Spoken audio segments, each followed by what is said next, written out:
Bersabda baginda Rasul Nabi Muhammad SAW di dalam hadis ke-533 yang diriwayatkan oleh Imam Baihaqi, kata Nabi Muhammad, hakikun bil mar'i antakuna lahu majalisun yakhlu fiha wa yadhkuru dunubahu fayastaghfirullaha minha.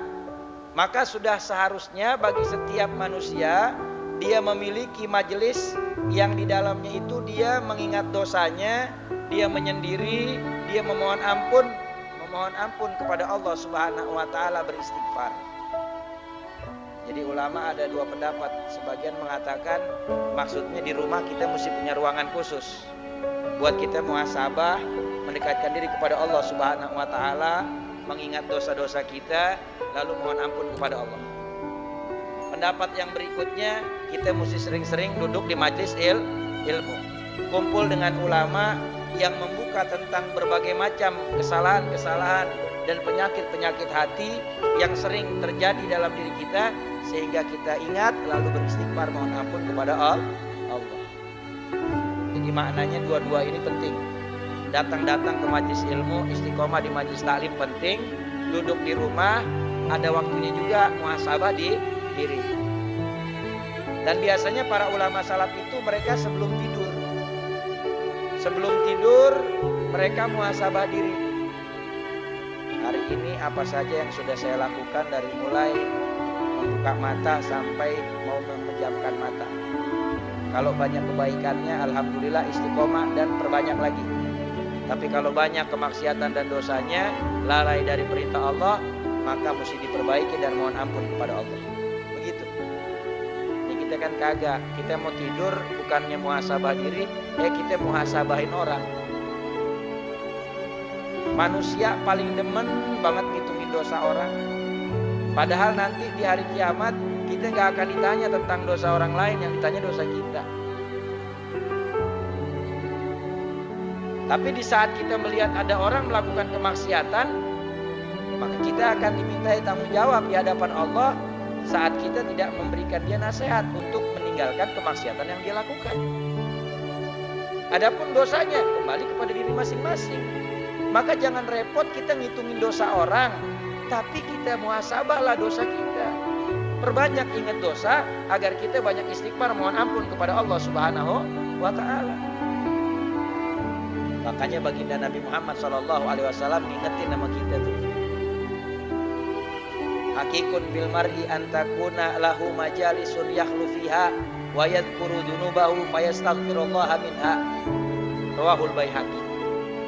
Kata Nabi, sudah seyogianya, semestinya, seharusnya bagi setiap manusia itu punya tempat buat muhasabah diri. Makanya orang-orang dulu punya tempat ibadah khusus. Ini kalau ngelihat dari hadis ini, gak kaget, ya. Kenapa? Karena saya pernah menemukan banyak sekali para aulia-aulia usalihin, mereka punya tempat ibadah itu yang istimewa, ya, mengasingkan diri mereka dari orang banyak. Ketika kita berziarah ke masjid yang ada di dalam Gua Safarwadi di Pamijahan, itu adalah masjid tempat khalwatnya dan musyawarahnya para aulia isah, para wali songo. Adanya di dalam gua, namanya Gua Safarwadi. Kami mendapatkan kisah dari orang-orang yang memahami sejarah tentang aulia isah. Dikatakan bahwasanya itu gua dijadikan sebagai tempat untuk beribadah dan juga musyawarahnya para wali songo. Itu adanya di Pamijahan,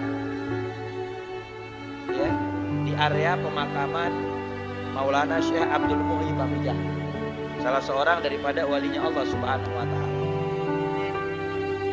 Bahkan kalau kita berziarah ke Maulana Sunan Muria, itu makam beliau di atas, tinggi. Bahkan yang nggak kuat naik tangga tuh kalau capek bisa naik ojek ereking. Itu juga ojeknya ojek profesional karena jalanannya luar biasa. Bahkan kita temukan makam daripada salah seorang wali songo dan kita ziarahi. Maulana Al-Imam Sunan Gunung Jati, Syekh Syarif Hidayatullah. Itu makamnya juga di atas. Masuk ke area pemakaman tuh naik lagi sampai ke atas. Dan kita dapati banyak para wali-wali Allah Subhanahu wa taala, mereka itu punya tempat-tempat ibadah yang memang terasingkan dari orang banyak. Kalau kita berziarah ke Hadramut Yaman, ketika kita ziarah ke makam Nabi Allah Hud alaihissalam, itu tidak jauh dari makam Nabi Allah Hud alaihissalam. Di sebelah kanan itu ada yang namanya Ma'bad Al-Imam Fakhrul Wujud wa Syekhul Awalim Al-Imam Syekh Abu Bakar bin Salim. Ma'bad itu artinya tempat ibadah. Kalau bahasa kita musola kecil atau langgar kecil. Ukurannya paling cuma muat orang berjamaah, imam 1, makmum di belakang 3. Itu kalau ma'badnya Al-Imam Syekh Abu Bakar bin Salim, masih agak besar. Ke bawah sedikit ada ma'bad atau tempat ibadahnya Al-Imam Abdurrahman Segaf, datuknya para habaib. Ma'badnya lebih kecil lagi. Jadi kalau kita datang ziarah ke makam Nabi Allah Hud, kita bertabaruk mengambil keberkahan, kita sholat di tempat ibadahnya Al-Imam Syekh Abu Bakar bin Salim dan Al-Imam Abdurrahman Segaf. Begitu juga dengan para aulia-aulia dan para anbiya. Makanya di sini sesuai dengan apa yang Nabi sabdakan di dalam hadisnya, hadis ke-533 riwayat Imam Baihaqi, hakikun bil mar'i an takuna lahu majalisun yakhlu fiha wa yadhkuru dzunubahu fayastaghfirullaha minha.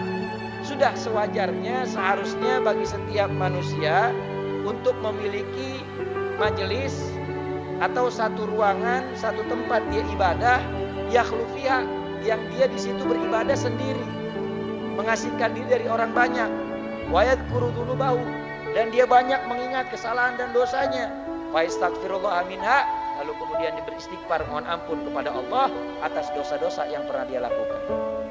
Maka dari dua hadis ini ulama mengatakan bahwasanya ibarah ini bisa dimaknai kita seyogianya memiliki tempat untuk bermuhasabah diri di rumah kita, di satu ruangan atau di satu kamar. Makanya orang-orang tua dulu, para kiai, para ulama, di rumahnya biasanya punya musola gitu. Walaupun berjamaah ke masjid, tapi di rumahnya punya musola kecil. Sepertiga malam dia bangun sholat tahajud. Karena kan Nabi juga mengatakan, sebaik-baik sholat sunnah yang kalian lakukan adalah di rumah masing-masing. Ilal fardhu, kecuali sholat fardu. Kalau sholat fardu, sholat wajib 5 waktu, maka lebih afdol kerjakan berjamaah di masjid. Tapi kalau sholat tahajud dan sholat sunnah yang lain, dianjurkan lebih afdol di rumah. Kenapa? Lebih aman daripada riya. Terhindar dari yang namanya bangga dengan amal. Karena kalau membanggakan yang wajib, mau ngapain dibanggain, emang udah kewajiban. Makanya tuh para orang tua dulu di rumah punya tempat-tempat ibadah khusus tuh. Tujuannya apa? Mendekatkan diri kepada Allah, nggak ada gangguan dari orang sekitar. Lalu kemudian dia bermuhasabah diri, apa yang sudah dia lakukan semasa hidupnya, lebih banyak manfaat apa mudaratnya. Kalau banyak mudaratnya, banyakin istighfar, mohon ampun kepada Allah. Kalau dia melakukan kebaikan, istiqomah di dalam kebaikan tersebut. Ingat, Nabi udah mengingatkan, siapa orang yang umurnya sampai 40 tahun, walam yaglib khairahu syarrahu falyatazahas ilan nar.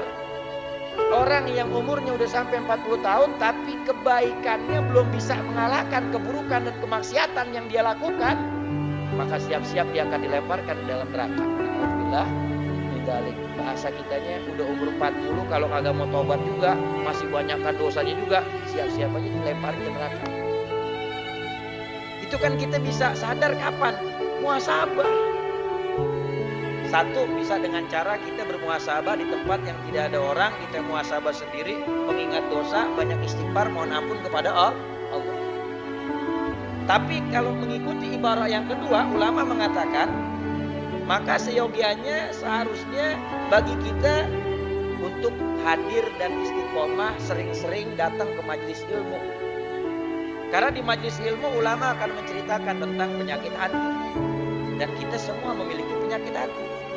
Sehingga kita tahu apa sebab-sebabnya penyakit hati ini bisa tumbuh di diri kita.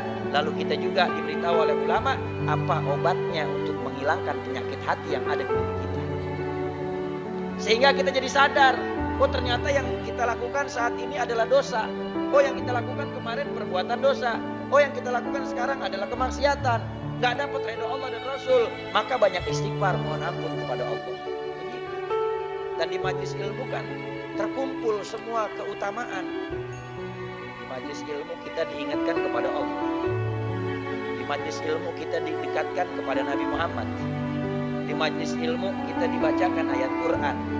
Di majelis ilmu kita diperdengarkan hadis baginda Rasul Nabi Muhammad. Di majelis ilmu kita diajak bareng-bareng baca istighfar. Di majelis ilmu kita bareng-barang diajak berzikir menyebut nama Allah. Di majelis ilmu kita diajak bareng-barang berselawat merindu kepada baginda Rasul Nabi Muhammad. Dan pada akhirnya ditutup dan disempurnakan dengan doa. Bahkan ada tanya jawab ilmu, sehingga yang tidak tahu jadi tahu, yang tidak paham jadi paham, yang samar jadi terang dengan berkahnya majelis ilmu.